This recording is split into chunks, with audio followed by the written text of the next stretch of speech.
For nearly half a century, in fact, I had my experiences of the paranormal, of what I now sincerely believe to be ET, some kind of ongoing ET contact. Because every time I tried to talk about it in the past, I quickly learned that you get labelled as a nutcase, or it gets written off as your imagination, or that you're a bit of a crazy person. So my first experience of that was in the 70s when I tried to tell my mum,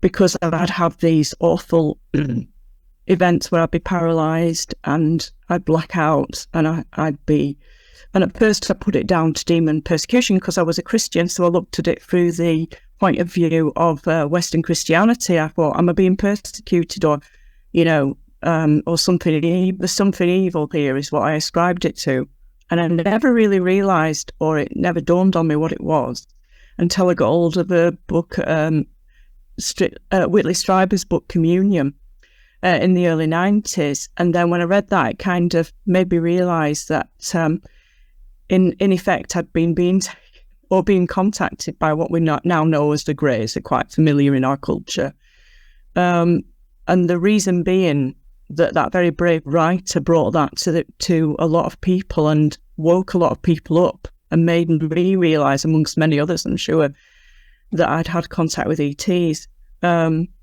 But for a long, long time, because of my career, I was a nurse, and then later on I became a teacher.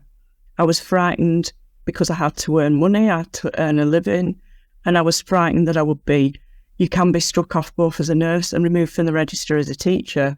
So I thought, I can't talk about this because the majority of people in the UK anyway are not open to this at the moment, so for a long time I hid it.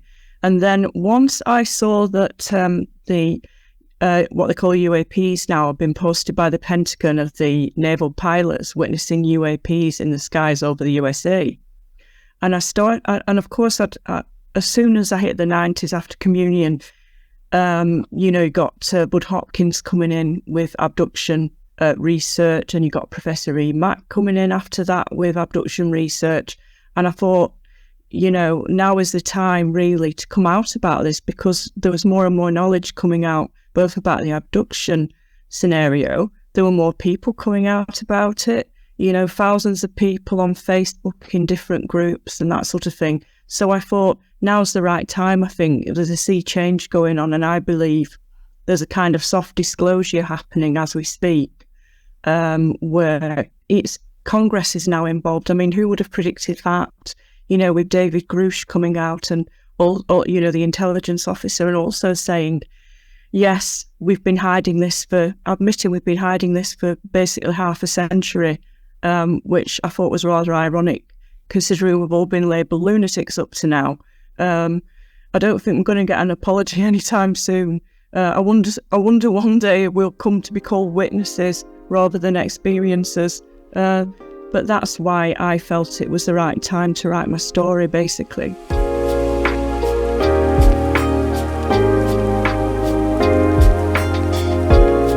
For anyone that's not experienced the abduction phenomenon, I think it could offer them a bird's eye view, if you will, of what happens to a person, because I go right into, and I take it, it's written in first person, so they get that first person account of how it feels, although it's hard to convey the amount of fear that you feel and the trauma that you suffer, and how you suffer in silence as well, for reasons I've just explained for years. And another reason I wrote it, the main reason that motivated me, was because I wanted to reach other people in the world. I believe there might be up to at least 10 million of us, from what I've read, that have also gone through this kind of high strangeness that I've suffered, which is the reason why right at the back of my book, when I finished my story, I've left my email there for people to contact me, and that's already starting to happen. I got a guy from New York City contacted me recently. He's a musician. I'm not going to say his name or anything, just leave it at that, because it's private, obviously, but he said how much better he felt reading my book after he read it, he said, I just had to contact you because my own experiences are so similar. And I thought, just like you, am I going mad? You know, is it some kind of demon persecution, etc., etc.? Because he was also brought up as a Christian.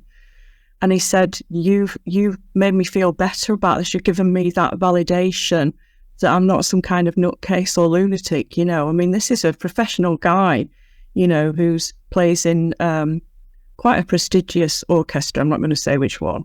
You know, so it's starting to happen. And that was my main reason. People might say, oh, she's done it for the money, you know, for etc. I don't want fame. If you knew me, you would know, really, I'm more of an introvert masquerading as an extrovert. I'm not a naturally loud person, you know. I've had to push myself out of my shy comfort zone all of my life, really. I'm not really, I know that might sound unbelievable, but I'm not that kind of person, you know. I'm that kind of likes to speak in public and that sort of thing. I would struggle with that, but I'm willing to put myself there on the line because I want to reach others. I'm also a member of several abductee groups on Facebook. So, you know, that was my main reason for writing it.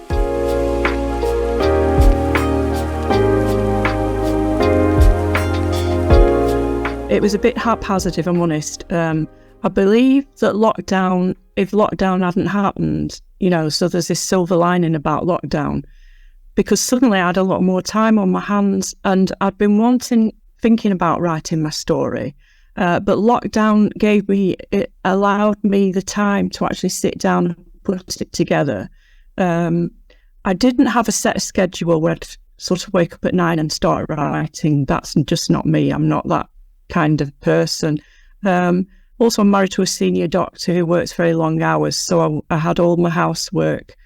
You know, the majority of the housework fell to me because I only work part-time normally.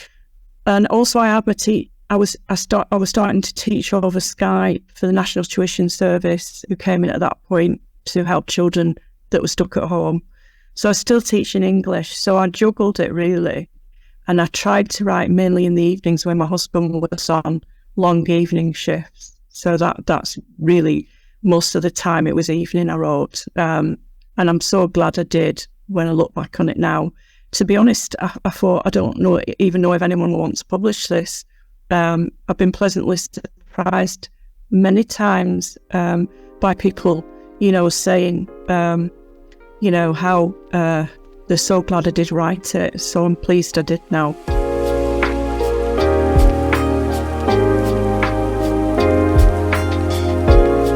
I think that's a difficult one to answer because at the time it started happening to me, even if I could go back in time and to kind of rescue myself and say, look, it's all going to be all right. Don't worry.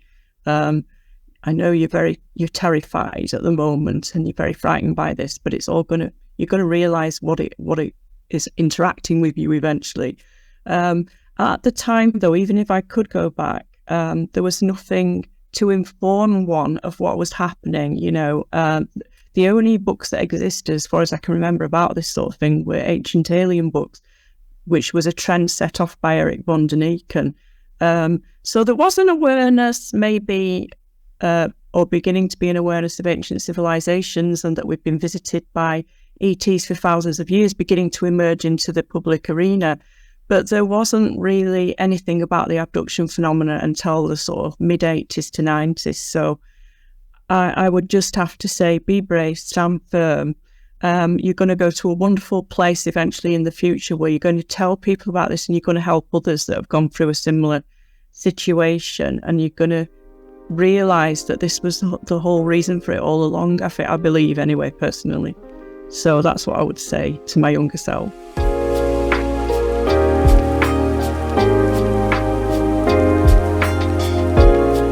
I hope that some people, and as I say, I believe there might be up to 10 million of us out there, you know, that haven't come out, that for whatever reason are still existing in a place of fear about it or a place of ignorance, wondering what on earth has happened to them.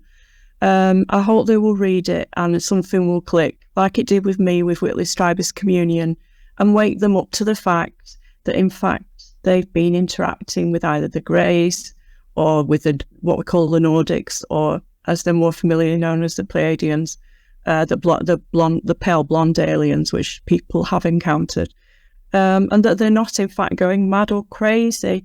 And for other readers, I'd repeat the comments about earlier, that I think it will give them people interested in paranormal more information about what abductees go through, and also to reassure them that we're not alone in the universe. I think it will hopefully have that effect on anyone that reads it, to make them realise that, yeah, they say we're not being contacted, but in fact we are being contacted. Contact is happening, but we're in this kind of, or have been for the last half century, in this kind of denial about it. We've been denying what I would say will eventually come to be called witnesses. We've been sidelining abductees and calling them crazy and calling them lunatics, when really we ought to be listening to what they have to say, because essentially they've been on the front line of what you call CE5 contact.